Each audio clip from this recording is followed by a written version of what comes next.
Hablábamos entonces de que las cifras de empleo y desempleo se generan con base en los avisos de altas y bajas a los diferentes institutos de seguridad social en México, incluido el ISFAM, el Instituto de Seguridad Social de las Fuerzas Armadas de México.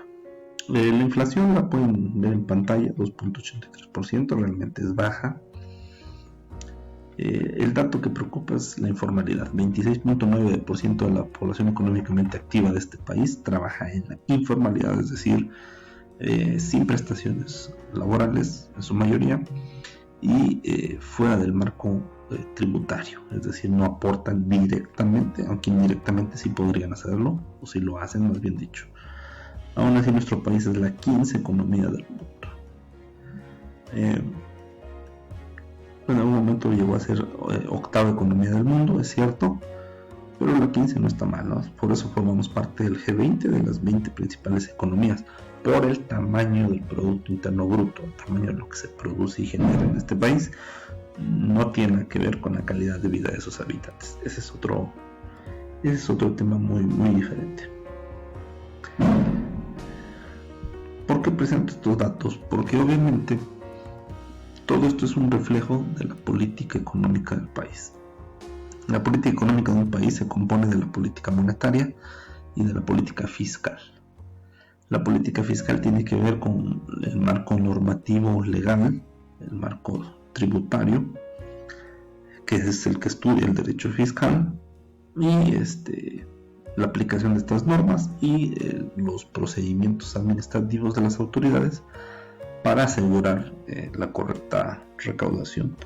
Una vez recaudado el ingreso, la forma en que se distribuye ese dinero a través del gasto público, del que ya vamos a hablar en un momento.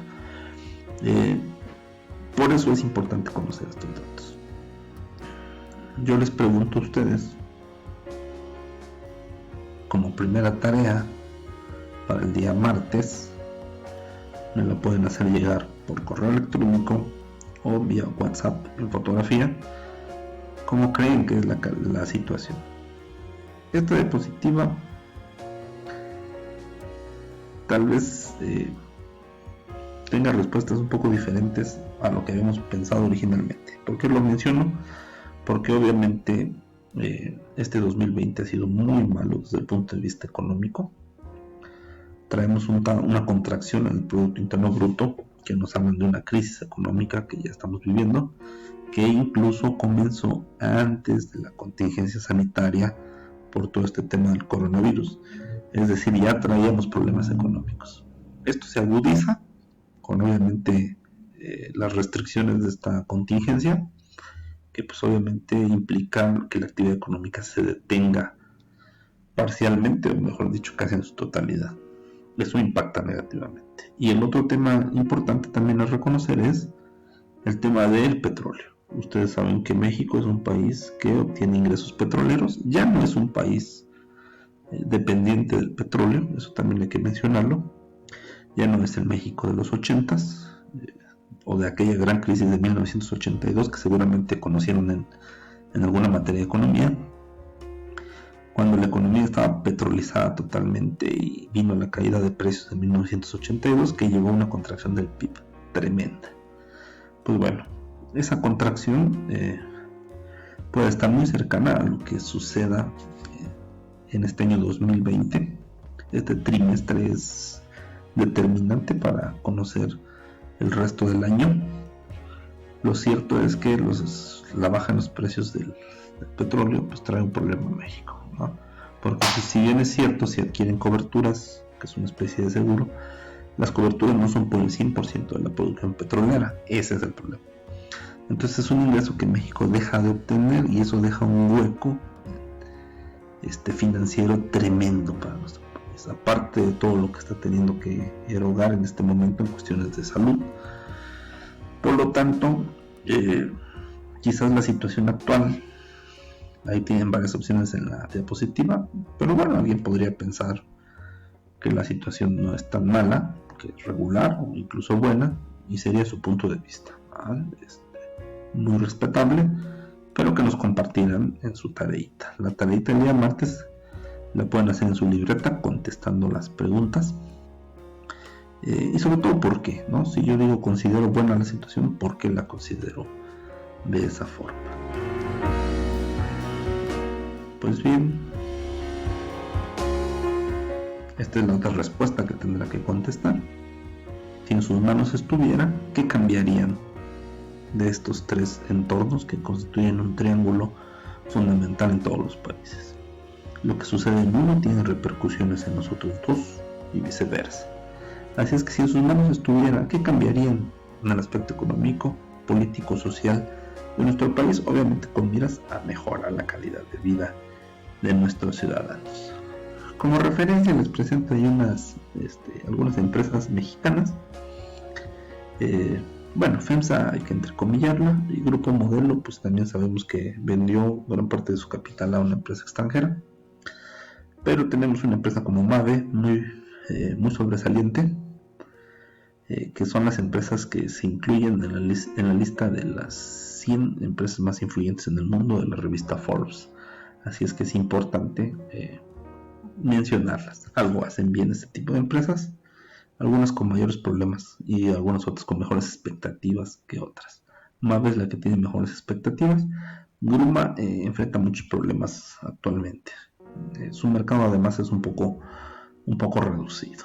Pues bien, eso es más para la reflexión y la primera tarea. Y ahora sí, vamos con la definición de derecho fiscal. Nos dice nuestra presentación que el derecho fiscal, también conocido como derecho tributario, es una rama del derecho público, obviamente, que va a analizar y estudiar las normas jurídicas por medio de las cuales el Estado asegura su poder tributario. ¿En qué sentido lo asegura?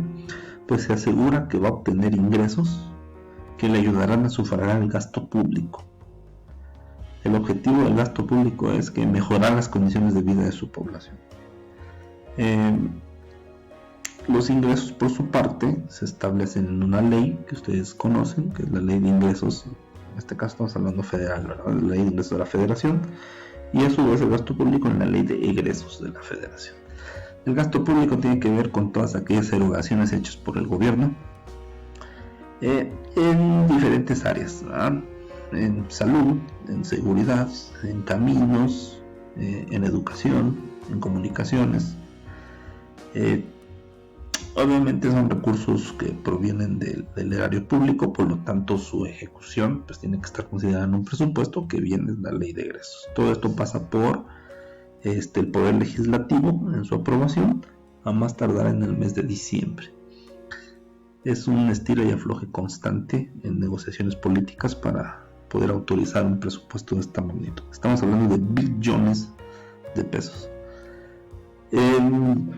Actualmente hay un tema delicado en esto. Precisamente en estos días se presentó la propuesta por parte del grupo parlamentario de Morena de crear un periodo extraordinario de sesiones para aprobar que el Poder Ejecutivo, es decir, el presidente de este país, pudiera reasignar el presupuesto federal casi a su antojo.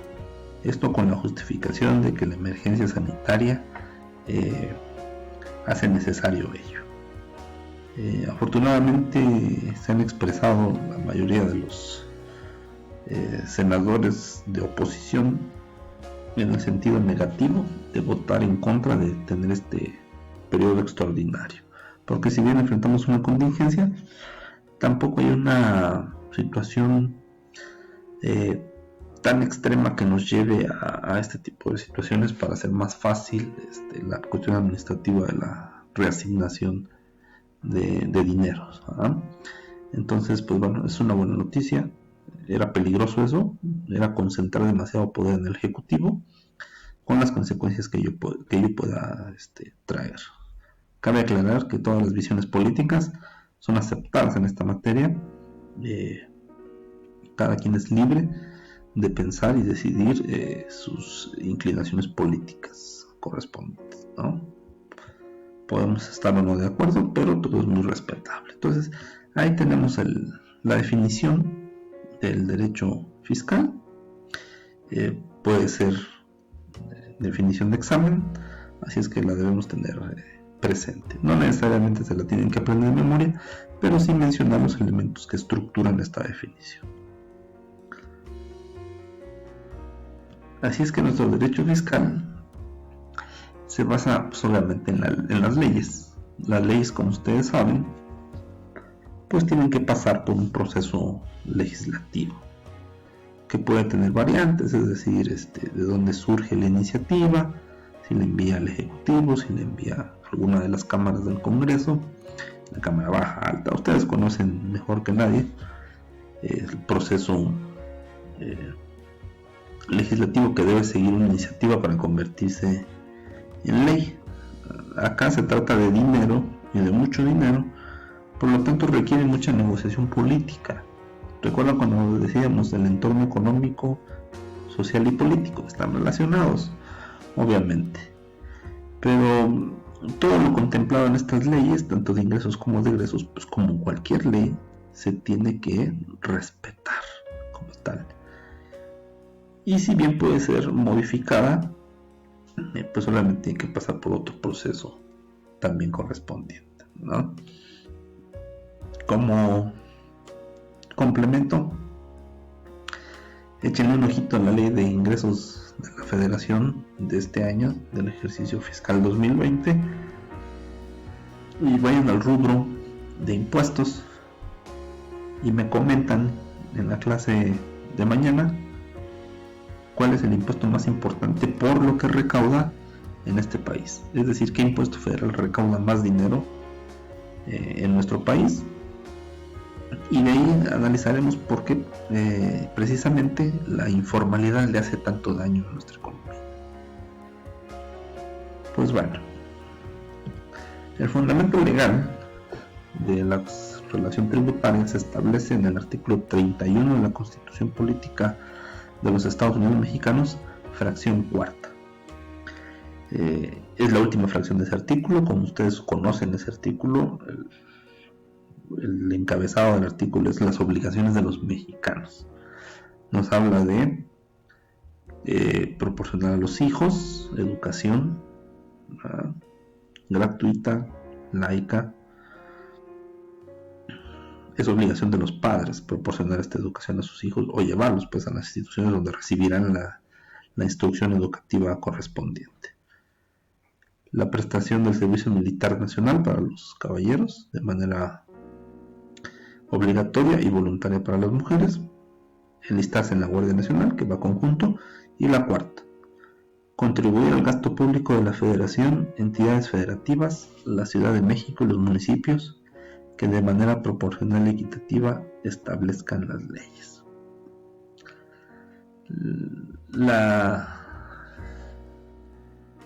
La fracción cuarta nos habla de varios aspectos de los que vamos a platicar de manera importante. Primero, el artículo nos dice obligación de los mexicanos, pero posteriormente veremos que ya en las leyes específicas la cuestión de contribuir al gasto no es exclusiva de los mexicanos. Entonces habla de contribuir, no dice pagar impuestos, dice contribuir al gasto público, de lo que platicábamos hace rato, federal, estatal y de la Ciudad de México, además de la rama municipal, y habla de dos principios básicos del derecho fiscal: la proporcionalidad y la equidad. Así es que aquí nos vamos a quedar en esta sesión y de aquí retomamos para la segunda sesión, la del día martes. Les estaré enviando otro video el día lunes por la tarde para que lo puedan leer, ver, escuchar, y comentamos el día martes. Para que en la sesión del día martes pues partamos ya de todo este tema del gasto público, que es sumamente interesante. Espero que hasta ahora estén todo claro, y si hay dudas, comentarios, sugerencias, las hagan llegar a través del grupo de WhatsApp. Nos vemos el día lunes a las 7 de la mañana. Me parece que por la cantidad de alumnos lo vamos a hacer por WhatsApp, pero ya deberían de haber visto este video previo a la clase. Hasta aquí la dejamos. Saludos y nos vemos en una siguiente sesión.